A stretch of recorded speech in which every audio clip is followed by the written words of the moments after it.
Kabut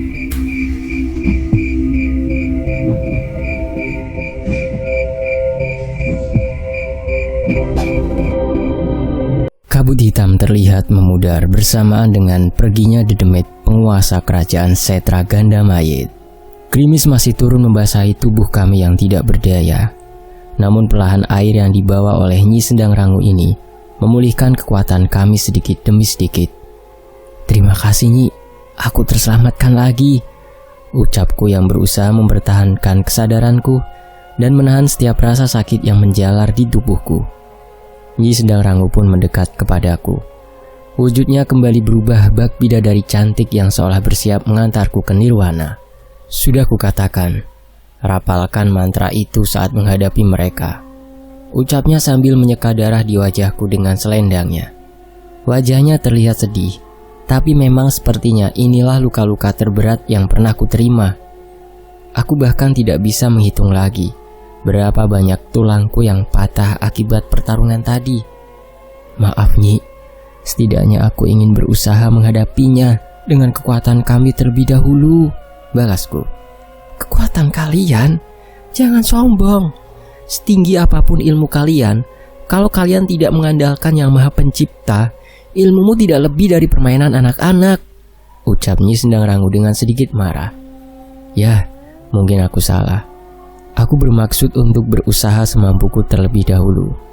Kesalahanku, aku sudah mengetahui kengerian makhluk-makhluk itu, namun tidak berani mengambil resiko memanggil Nyi Sendang Rangu.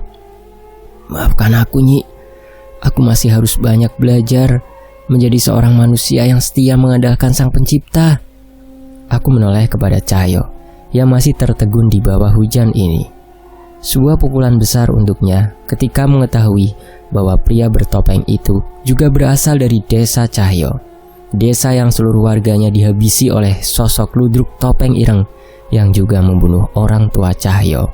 "Sudah Jul, obati dulu luka-lukamu, nanti biar aku bantu mencari informasi tentang pemuda bertopeng itu," ucapku berusaha menenangkan Cahyo. "Gak usah, gaya kamu, yang ada kamu tuh yang sudah babak belur," balasnya sambil mendekat dan berusaha mencari posisi untuk membantuku berdiri dengan posisi yang tepat. Nyi Sendang Rangu menghadang tepat di hadapan kami berdua. Sepertinya ada suatu hal yang penting yang ingin ia sampaikan. 24 jam, jangan bertindak apa-apa sebelum itu, ucap Nyi Sendang Rangu seolah memberi perintah. "Maksudnya apa Nyi?" tanya Cahyo. "Aku akan pergi selama 24 jam. Mungkin ada cara untuk menggagalkan rencana mereka. Namun bila kalian gegabah dan mati, tidak ada lagi yang bisa menggagalkan rencana mereka," jelasnya. Kami saling bertatapan. Sepertinya Nyi Sendang Rangu memiliki sebuah rencana. "Bagaimana kalau makhluk itu menyerang lagi Nyi?" tanyaku. "Yang terpenting jangan mati sebelum aku kembali," ucapnya yang segera pergi menghilang di bawah tetesan gerimis. Bersama itu, hujan pun perlahan berhenti dan bulan purnama kembali menerangi padepokan ini. Mbah Jiwo segera menghampiri Pale dan membantunya untuk memulihkan diri. Di sisi lain, terdengar suara mobil mendekat ke arah kami. Itu mobil pick up milik Mas Jagat. Ia dan Dirga turun dari mobilnya dan segera menghampiri kami. "Maaf Danan, kami terlambat," ucapnya dengan cemas dan dengan bekas luka di beberapa bagian tubuhnya. Sepertinya ia juga mengalami pertarungan. "Enggak Mas, kalian tepat waktu. Andai saja Kris Dirga tidak membantu tadi, mungkin nyawa kami tidak akan selamat," balasku. Wajah Mas Jagat dan Dirga terlihat sangat cemas ketika melihat hampir seluruh padepokan porak-poranda dengan pertarungan tadi. Ada satu bangunan yang masih memiliki atap. Kami pun memutuskan untuk mengobati luka-luka kami di tempat itu. Aku menoleh ke arah Pale. Ia menggendong tubuh Sena yang tidak sadar karena serangan Kironggo Gupolo untuk membawanya ke bangunan itu. Wajah Sena penuh dengan darah. "Pak Le, Sena?" tanyaku khawatir. "Dia masih hidup, jangan khawatir," ucap Pak Le. Aku melihat sekeliling dan benar-benar bersyukur tidak ada korban jiwa di antara kami semua. Ada beberapa anggota padepokan Sena yang terluka cukup parah. Pak Wajah dan Mbah Wija pun mulai berusaha untuk kembali berdiri dengan seluruh luka-lukanya. Sementara itu, Pak Le menidurkan Sena di sebuah meja kayu. Ia memeriksa denyut nadi Sena dan menutup luka-lukanya dengan obat-obatan yang disediakan oleh teman-teman Sena. "Pak, Mas Sena bisa selamat kan?" tanya Mas Tono. "Semua tergantung keteguhan hati Sena," balas Pale. Pale sekali lagi menggores tangannya dengan keris sukma geni. Darahnya pun mengalir di bilah putih keris itu dan berubah menjadi tetesan api. Saat api itu menetes di tubuh Sena, seketika luka-lukanya mulai menutup. Namun entah mengapa, aku merasa itu saja tidak cukup. "Dia tidak sadar, Pale?" tanyaku. Pale tidak menjawabku. Ia membacakan doa pada pergelangan tangannya dan menggenggam beberapa bagian tubuh Sena sembari menggerakkannya. Aku tahu Pale berusaha sekuat mungkin memulihkan Sena. Di tengah kecemasan kami dan di tengah usaha Pale, tiba-tiba jari tangan Sena bergerak dan perlahan mengepal, seolah termakan emosi. Tak lama setelahnya, Sena tiba-tiba duduk dan membuka matanya dengan kaget. Matanya terbelalak dan mencoba mengenali keadaan di sekitarnya. "Sena, tenang Sena," ucap Cahyo. Sena malah menatapnya dengan mengerutkan dahinya. Ia malah memperhatikan tangan dan seluruh tubuhnya. "Ini tubuh Sena?" ucapnya. Tunggu, apa maksud ucapan Sena?" Ia pun menoleh pada Pale. Namun kali ini ia seperti menerawang wajah Pale. "Kamu Bimo Sambara, adik dari Bisma Sambara?" ucap Sena dengan suara yang berbeda. Aku melihat Pale berusaha untuk tidak panik. "Iya, saya Bimo. Dan Anda ini siapa?" "Kamu kenal saya? Kijoyo Talun. Aku Kijoyo Talun." Sontak wajah seluruh orang di tempat itu kaget mendengar pengakuan Sena. "Kijoyo Talun, ayahnya Sena? Dia sudah meninggal." Aku sendiri melihat kepalanya dipermainkan oleh sinden-sinden pengabdi setan di hutan saat menuju ke Langgar Watu Bumi. "Jenengan benar ayahnya Sena?" tanyaku. Kijoyo Talun menoleh ke arahku. Kali ini ia tersenyum. "Kamu Danan kan, putra Bisma? Kalau begitu yang memanggil Sena tadi Cahyo. Saya banyak mendengar cerita kalian dari Bisma," ucapnya. Sena berusaha untuk berdiri meninggalkan meja tempat ia dirawat. Jelas kami semua masih bingung dengan kesadaran yang mengambil alih tubuh Sena. Ia berdiri menyaksikan kondisi padepokan yang hancur sambil menghela nafas. "Maaf Ki, kalau Anda benar Kijoyo Talun, bagaimana dengan Sena? Di mana?" tanyaku. "Jangan paksakan diri kalian. Tenanglah dan pulihkan diri kalian terlebih dahulu," balasnya. Pak Wajah mengerti maksud Kijoyo Talun. Ia pun memintaku dan Cahyo untuk duduk mengambil posisi yang nyaman. Sembari menunggu Pale pulih.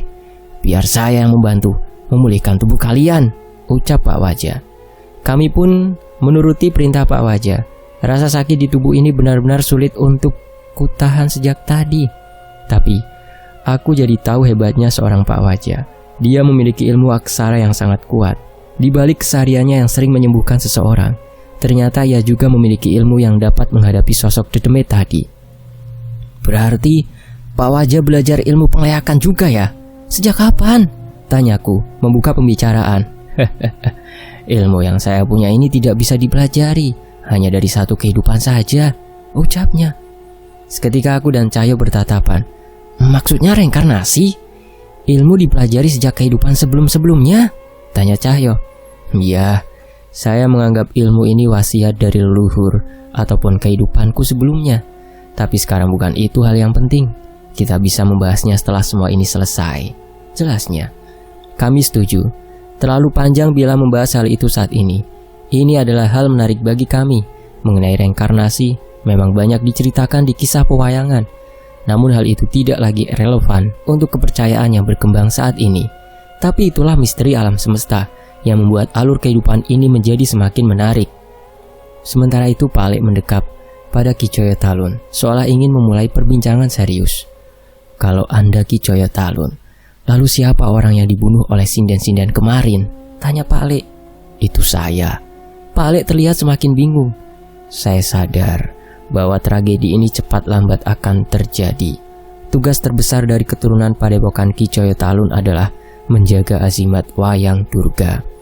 Rasa khawatirku membuatku memutuskan memisahkan salah satu sukmaku dan ikut bersemayam bersama dengan azimat Wayang Durga," ucapnya.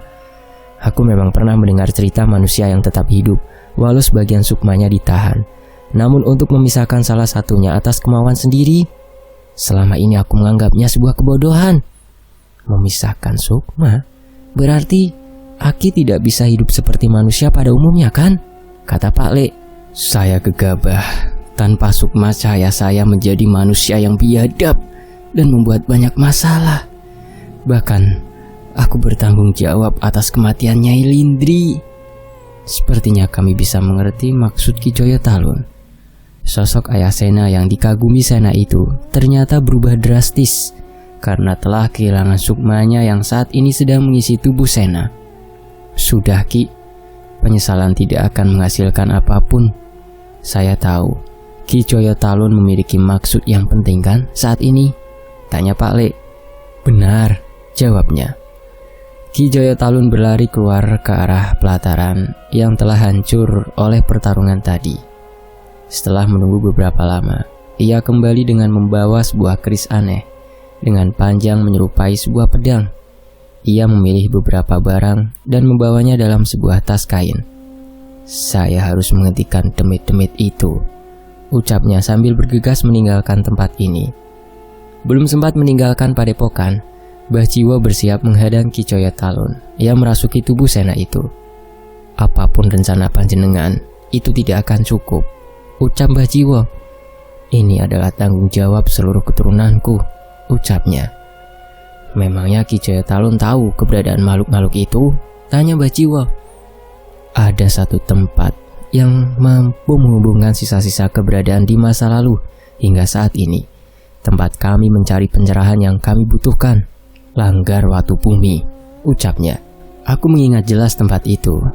Itu adalah tempat Cahyo bertemu dengan sosok kera aneh yang katanya berasal dari masa lalu, Girindaru. Walau begitu, kami tidak akan membiarkan Ki Joyo Talun pergi seorang diri, ucap Mbah Jiwo. Terserah apa yang kalian rencanakan, namun aku akan tetap ke sana. Walau hanya beberapa detik akan kutahan kekuatan azimat Wayang Durga itu, ucapnya. Saat itu juga, Cahyo meninggalkan tempatnya. Ia segera berlari dan ikut menghadang Ki Joyo Talun. Kami tidak bisa membiarkan satu nyawa hilang dengan sia-sia. Setelah kami pulih, kami berjanji akan membantu Ki Joyo Talun. Tahan Cahyo.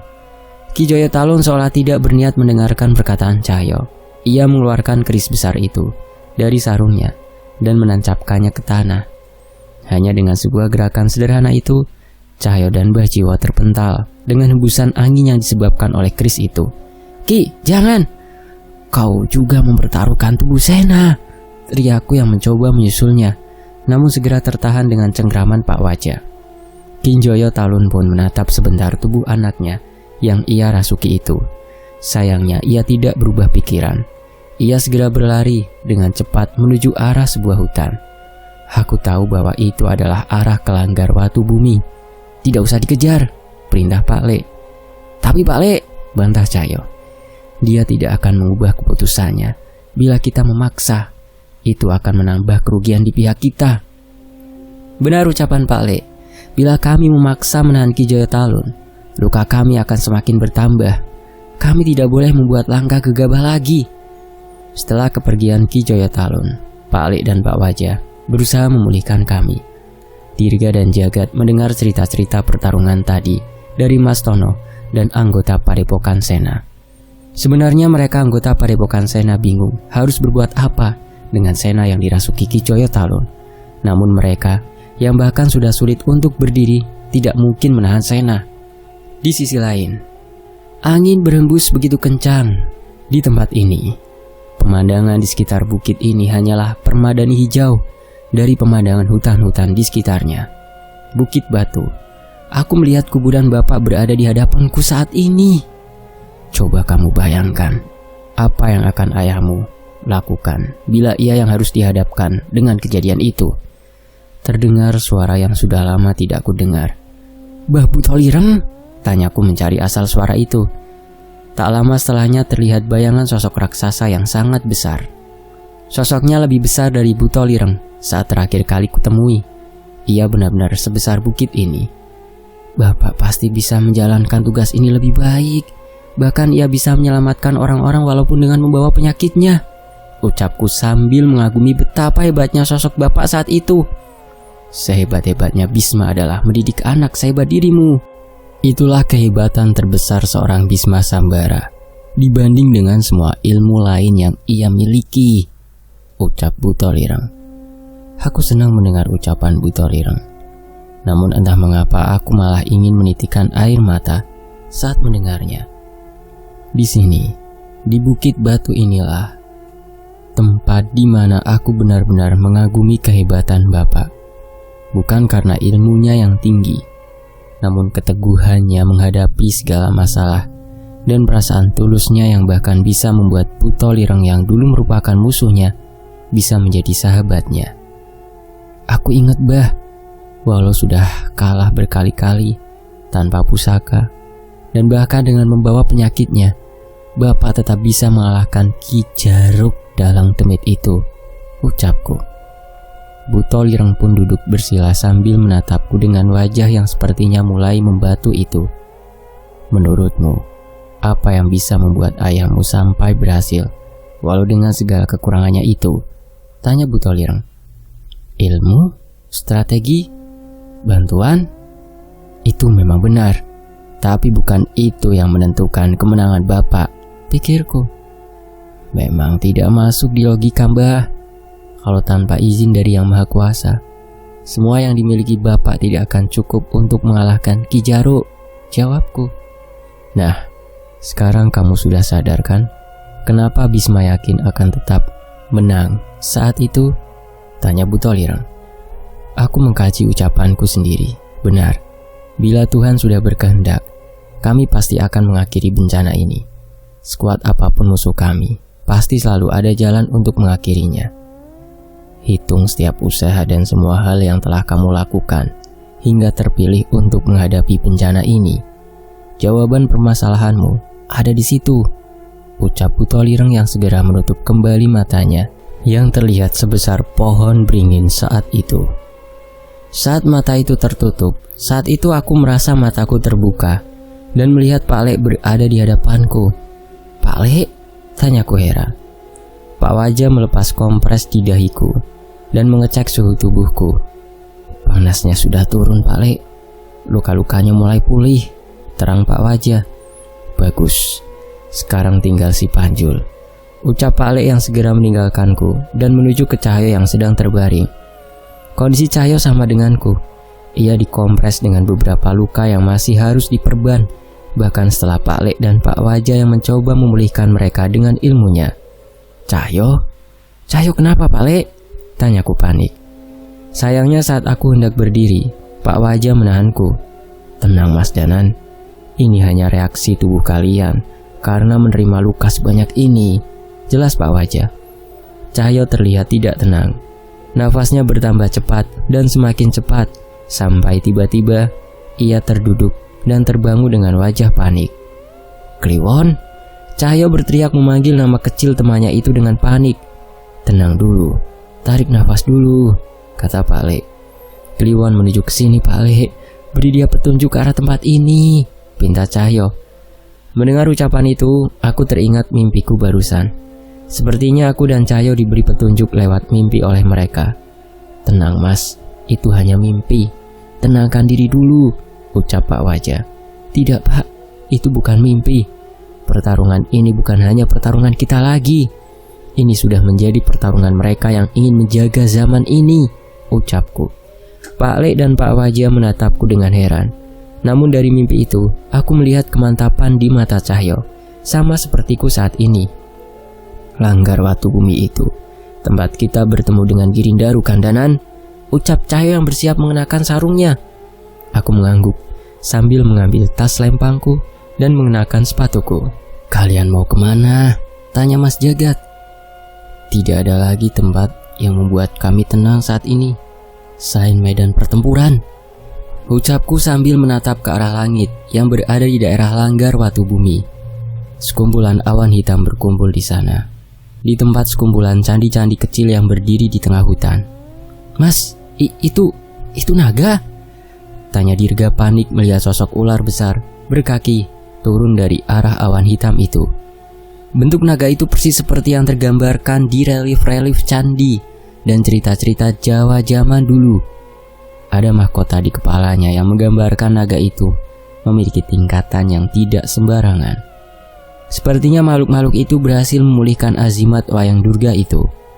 Kini tidak ada lagi pertanyaan dari semua orang yang berada di padepokan. Memang belum semuanya pulih, tapi kami tidak bisa menunggu lebih lama lagi sampai azimat itu memanggil sosok yang tidak masuk akal. Kami menaiki mobil Mas Jagat dan motor untuk mencapai hutan di dekat Langgar Watu Bumi. Ada sebuah jalur besar di sana yang seperti dibuat dengan ilmu tebasan yang tidak sembarangan. "Jalur ini baru kanan?" tanya Cahyo. "Iya." "Apa mungkin ini buatan Ki Joyo Talun?" "Mungkin saja. Tapi dengan ini kita bisa sampai lebih cepat ke Langgar Watu Bumi."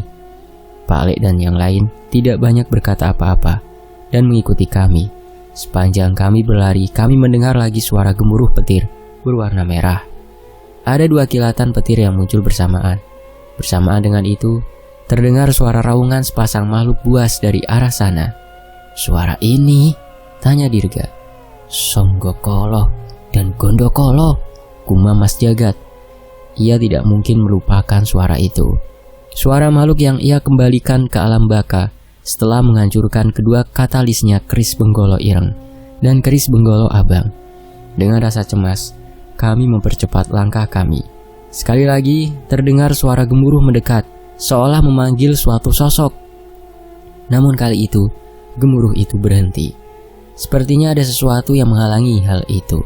Benar saja, tepat saat kami mendekat, terdengar suara pertarungan dan kobaran api dari tempat itu. Kami menyibakkan semak hutan yang menutupi jarak pandang kami. Sampai akhirnya, kami tiba yang dulu pernah kami datangi. Tidak, ini tidak lagi sama. Candi-candi sisa reruntuhan yang dulu kami lihat kini hancur lebur tak berbentuk. Aliran sungai yang dulu kami lihat begitu jernih kini berubah menjadi merah berkat darah. Darah dari sekumpulan jasad manusia tanpa kulit yang berada di pangkal sungai itu. "Setan-setan brengsek," umpat Cahyo. Aku berusaha menahan emosinya dan memperhatikan kondisi sekitar terlebih dahulu. Tak hanya jasad manusia, sisa-sisa tubuh demit alas dan organ tubuh raksasa juga bergelimpangan di tempat ini. Tidak sulit bagi kami untuk mengetahui apa penyebabnya. Gelombang tebasan benda yang menyerupai pisau raksasa membantai demit-demit yang muncul dari kibasan azimat Wayang Durga. Itu adalah kemampuan keris ukuran pedang yang digunakan oleh Ki Joyo Talun dengan menggunakan tubuh Sena. Aku merasa malam mengerikan kemarin baru saja terlewat.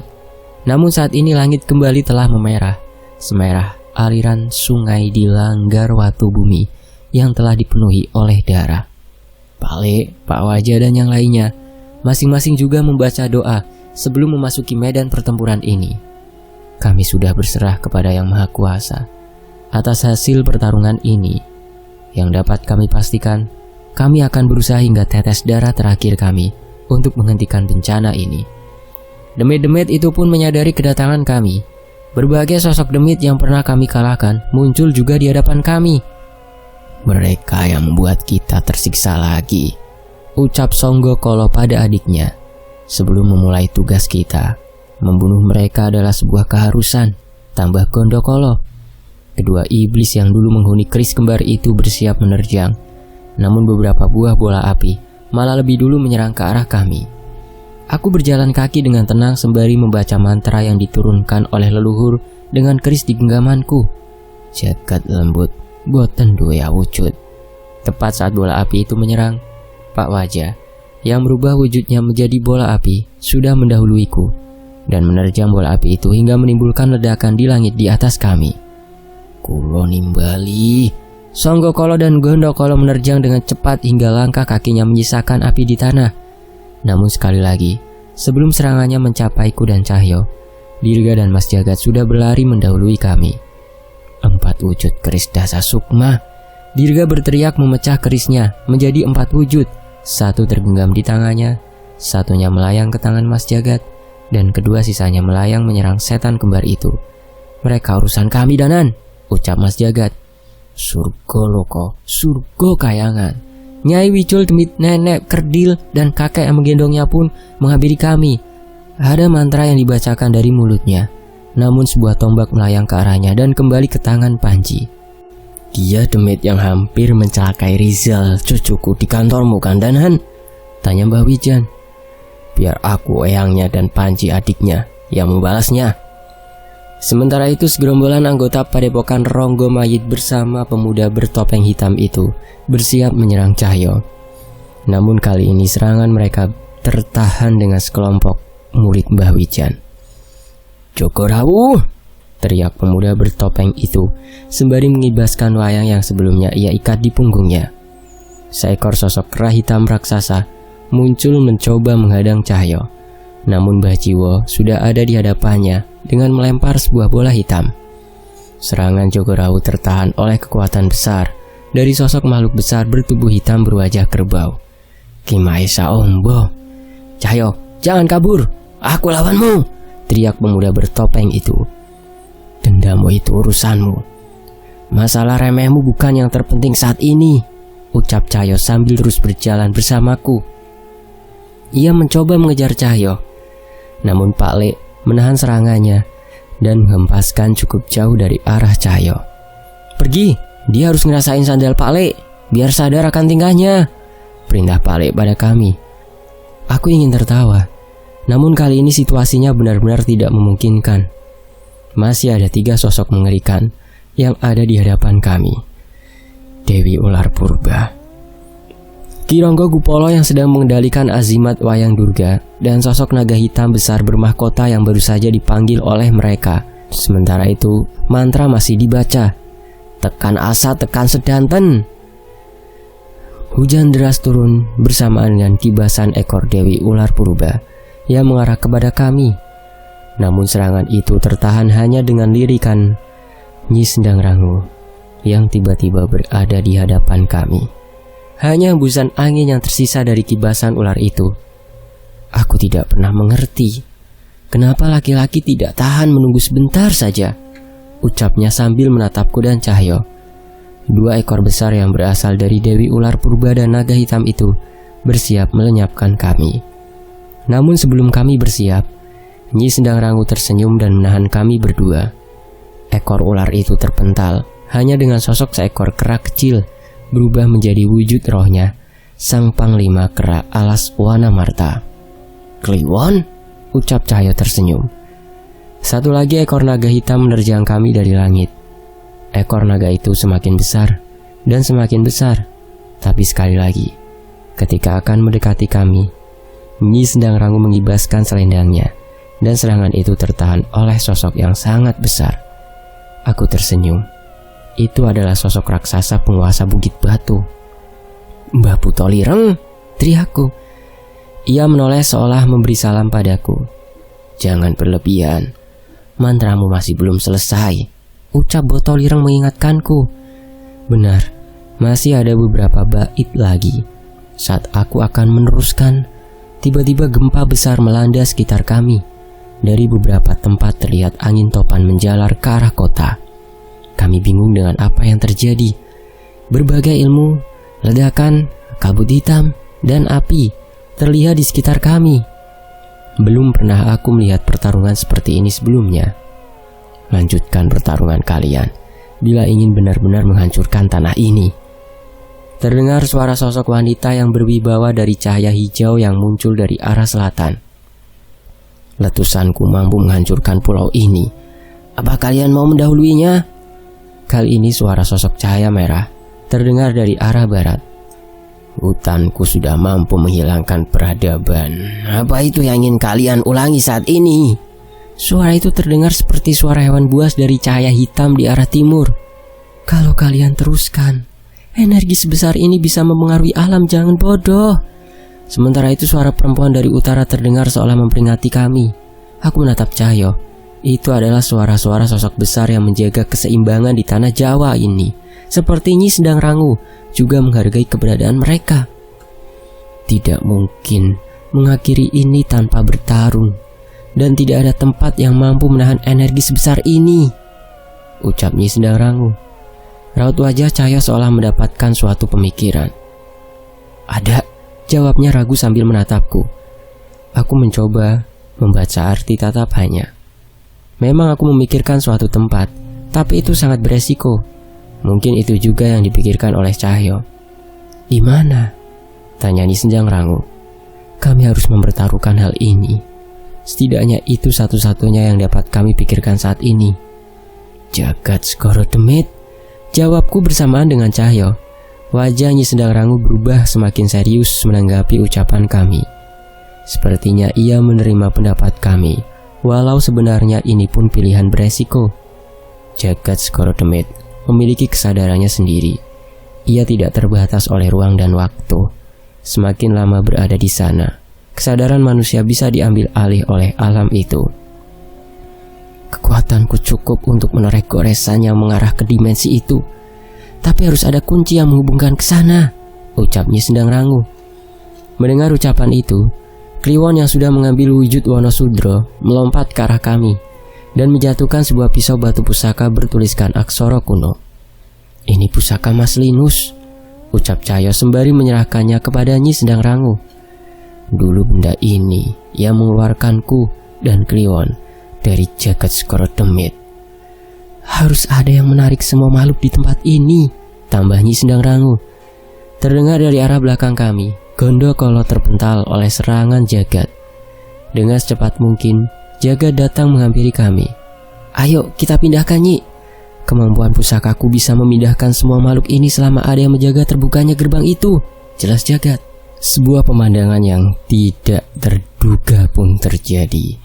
Sebuah gerbang menuju alam terkutuk yang dulu sekuat tenaga ingin kami tutup, kini justru kami harapkan sebaliknya. Retakan gerbang dimensi terbuka di atas kami. Bukan retakan yang besar, namun energi yang besar muncul dari sana. Aku melihat ada beberapa sosok makhluk mencoba mendobrak keluar dari gerbang itu. Namun Nyi Sendang Rangu menahan dengan kemampuannya. Mas Jagat hanya berdiri di bawah gerbang itu dengan menggenggam pusaka pisau batu itu.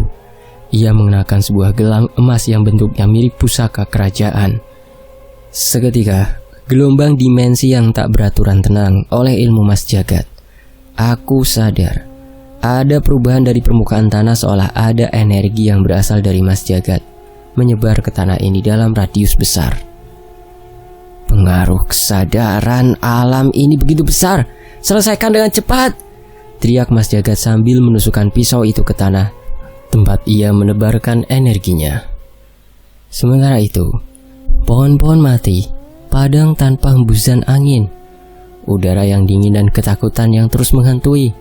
Tidak salah lagi, ini adalah alam Jagat Segara Demit. Suara pertarungan seketika berpindah ke tempat ini. Ki Ronggokupolo pun merasa sangat kaget dengan perubahan ini. Ternyata ini rencana busuk kalian, ucap dalang Demit itu. Ia yang kesal kembali merubah dirinya menggunakan wayang Rahwana dan memukul Ki Joyo Talun hingga terpental ke arah kami. Ki Ronggokupolo menancapkan azimat wayang Durga di tanah tanpa dikendalikan oleh dalang Demit itu. Azimat itu pun menarik setiap sosok Demit di alam ini. Tempat apa ini? Tanya Ki Joyo Talun. Tempat terbaik untuk kita mengamuk, kata Cahyo. Kali ini ia mengikatkan sarungnya di pinggang dan menepuk dadanya berkali-kali. Wonosuro, keluar! Cahyo berteriak memerintah sosok kera itu keluar dari tubuhnya. Seketika sosok kera raksasa muncul di hadapan kami. Kliwon menyambut kehadiran wujud saudara kembarnya itu dan mengaum sekeras-kerasnya menyatakan kekuatannya. Cahyo menaiki Wonosuro dan membantu Kliwon menghadapi Dewi Ular Purba. Kali ini, serangan mereka bersahutan hingga ular besar yang sebelumnya sulit untuk dilukai, kini mulai merasa gentar. Kini adalah giliranku. Aku memasuki alam pikiranku, mencoba mengingat setiap kata yang pernah diucapkan oleh Eyang Widarpa saat menolongku melawan Brakaraswana. Sementara itu, Mas Danan masih melafalkan mantranya. Dan saat itu seketika aku merasakan sekitarku menjadi hening dan gelap. Aku menatap ke arah sekitarku dan perlahan terdengar suara tawa dari seorang kakek tua dari sekeliling tempat ini. Aku ingat sekali suara itu. Suara tawa yang datang saat nyawaku dalam bahaya. Di hadapanku, ada sosok seorang kakek tua yang seharusnya tidak ada di tempat ini. Ia terus tertawa terkekeh melihatku. "Eyang, kenapa Eyang masih ada di sini?" tanyaku. Seketika tawanya terhenti dan menghampiriku dengan tatapan kesal. "Kalau kamu mau mati, nyusahin orang, dasar bocah asu." Aku tersenyum mendengar umpatannya, namun mengapa air mata ini malah ingin menetes? Bersamaan dengan itu kemunculannya, rambutku memanjang dan memutih. Taring muncul dari mulutku. Kuku di tanganku memanjang dan menjadikannya sebagai cakar. Seketika kekuatan besar mengalir ke arahku. Alam hitam yang menyelimutiku menghilang bersama sosok Eyang Widarpa yang menyatu bersamaku. "Danan, tidak mungkin. Itu Eyang Widarpa?" tanya Cahyo heran. "Enggak Danan, itu pasti bukan Eyang," tambah Pale. Aku menatap seluruh tubuhku. Ini persis saat aku melawan Barakaraswana dulu. "Tapi tidak usah bingung," ucap Nyi Sendang Rangu. Itu adalah peninggalan Widarpa saat ia masih hidup. Kisah hidupnya membuat sosok jin di sekitarnya kagum. Banyak dari mereka ingin mengamalkan ilmunya hingga mengambil sosok Widarpa.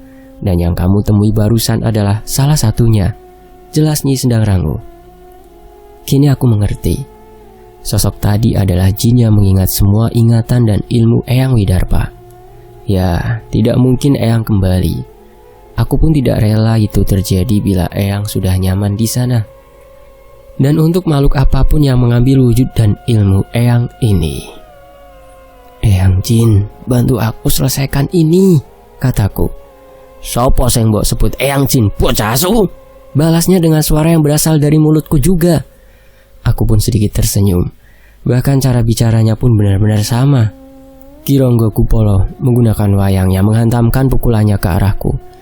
Namun kali ini aku dengan mudah menghindarinya dan menusukkan kerisku ke punggungnya.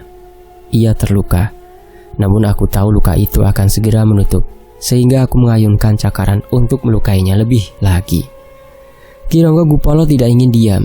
Ia merasa perlawanan kami membahayakan dirinya. Ia menendangku sekuat tenaga. Namun kali ini aku bisa menahannya, walau sedikit terseret. "Nyi Sendang Rangu, kenapa malah santai-santai di pundak Butolireng?" ucap Cahyo mencoba menyenggol Nyi Sendang Rangu. "Bocah berisik, kalau aku ikut bertarung, kesadaran kalian akan segera diambil oleh alam ini. Lagi pula aku sudah tidak lama bertemu dengan raksasa Bukit Batu yang tampan ini," ucapnya sambil tersenyum ke arah Butolireng. Butolireng membalas senyumannya, sekaligus menahan serangan api dari mulut siluman naga itu. "Bisa-bisanya kamu menggoda di saat seperti ini," ucap Butolireng yang dibalas senyum si Nyi Sendang Rangu. "Batara Naga Udyorokso, tidak mungkin kau dikalahkan oleh raksasa tua itu kan?" ledek Ki Ronggo Kupolo sambil terus melawanku. Merasa terpancing dengan ucapan Ki Ronggo Kupolo, sosok yang dipanggil dengan sebutan Batara Naga itu membakar tubuhnya dengan api hitam dan menerjang Butolireng hingga tubuhnya terjatuh. "Jaga bicaramu dalang brengsek," ucap sosok naga itu menggema di pertarungan. "Waktu kita tidak banyak, biar ku bantu untuk menghabisi mereka semua," balas dalang demit itu yang meninggalkan pertarungan dan menaiki tubuh Batara Naga. Ki Ronggo mencabut beberapa benda dari ikat pinggangnya. Sebuah batu akik besar ia tempelkan di punggung Batara Naga. "Pusaka Padang Kurusetra," ucap Batara Naga menyadari kekuatan dari batu itu. "Suruh makhluk di tempat ini dalam kuasamu. Selesaikan semua dan kita bangkitkan seluruh pasukan kita," ucap Ki Ronggo Kupolo.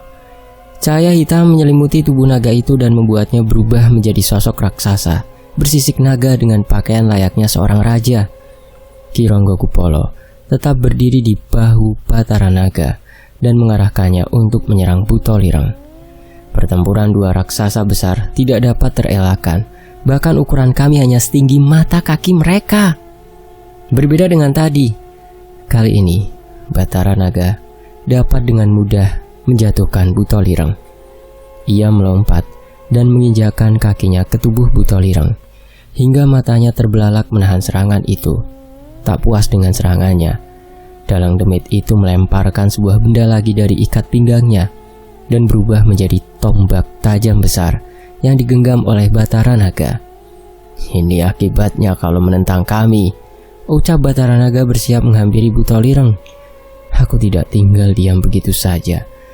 Sebuah mantra telah kubacakan pada keris Raga Sukma yang membuatnya disinari dengan cahaya kilatan putih. Dan dengan cepat, aku menangkis serangan tombak raksasa itu dan membuat lengannya terpental. "Bangun, Bah, kita hadapi bersama," ucapku. Butolireng mencoba menahan sakitnya dan berdiri. "Jangan lengah, sepertinya makhluk ini yang terkuat di antara mereka," ucap Butolireng. Batara Naga kembali mencoba menyerang Butolireng. Tapi kali ini Butolireng bisa menahannya, walau dengan susah payah. Aku pun berusaha melompat setinggi-tingginya, menaiki tubuh Batara Naga. Dengan sigap aku menghunuskan kerisku lagi ke tubuh Ki Ronggokupolo, namun ia berhasil menahan seranganku dengan kerisnya. Kami bertarung di atas tubuh Batara Naga. Sesekali aku mencoba menusukkan kerisku ke tubuh sisik naga ini, tapi selalu gagal. Sisik ini sangat keras. Bahkan dengan wujudku saat ini pun aku tak mampu menembusnya.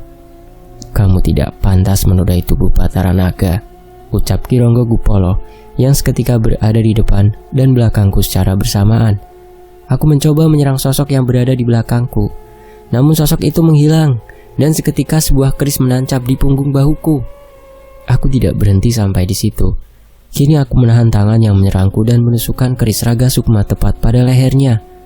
"Kurang ajar," ucapnya kesal, mencoba berbicara dengan kerisku yang menancap di tenggorokannya. Aku tidak mencabut keris Raga Sukma dan membiarkannya terus menancap di sana. Dengan tanganku yang menyerupai cakar, aku mencabik-cabik tubuh Ki Ronggokupolo, daging demi daging hingga tidak ada organ yang tersisa di tubuhnya. Aku tidak yakin itu akan menghabisinya, namun setidaknya itu memberiku waktu. Saat Ki Ronggokupolo tak berdaya, aku memisahkan ragaku dan melayangkan sukmaku ke arah Batara Naga dan menancapkan wujud gaib keris Raga Sukma. Nyi Sendang Rangu yang sadar dengan strategiku menangkap tubuhku yang terjatuh. "Sewu Geni, Sukmo Langit, Pati Geni Samber Nyawa." Aku mengucapkan sebuah mantra yang terdapat dari ingatan diri dari wujud ini. Seketika kedua kerisku yang menancap di mata Batara Naga dan leher Ki Ronggokupolo meledak dengan api yang sangat besar, membakar rongga mata hingga tulang-tulang Ki Ronggokupolo. "Wah, bocah brengsek!" teriak Batara Naga yang setengah matanya terbakar oleh api itu. "Tidak buruk, bocah," ucap Butolireng sambil menghantamkan pukulan pada Batara Naga hingga kehilangan keseimbangan.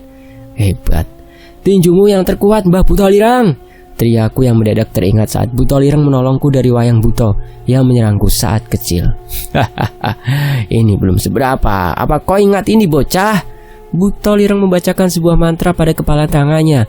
Aku ingat gerakan itu, gerakan sama yang kupelajari dari bapak. "Eyang, jangan bilang."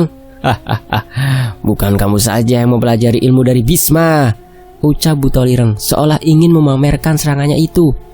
Aku pun tidak mau kalah dan membacakan mantra serupa pada genggaman tanganku. Tapi saat Batara Naga hendak kembali berdiri dan Ki Ronggokupolo mulai pulih, kami melancarkan serangan itu. Ajian Lebur Saketi, sebuah pukulan jarak jauh dalam wujud terkuat yang pernah ada kini, dilontarkan oleh Butolireng ke tubuh Batara Naga dan membuatnya terpental. Serangan itu bersamaan dengan mendaratnya seranganku di tubuh Ki Ronggokupolo. Darah hitam bermuncratan bagai hujan dari mulut Batara Naga dan Ki Ronggokupolo. "Naga tua, sudah cukup, tolong aku, hentikan mereka," ucap Ki Ronggokupolo yang mulai kewalahan. Aku terus mengajarnya berkali-kali. Ini adalah gerakan Eyang Widarpa yang selalu ia gunakan untuk membantai demit alas. Tidak kuberikan sedikit pun kesempatan untuk tubuhnya beregenerasi. Bersambung, nantikan bagian akhirnya hanya di Fakta Sejarah. Demikianlah versi saya membacakannya. Setra Gandamaya. Saya pamit, wassalamualaikum warahmatullahi wabarakatuh. Satu part lagi selesai. Alhamdulillah.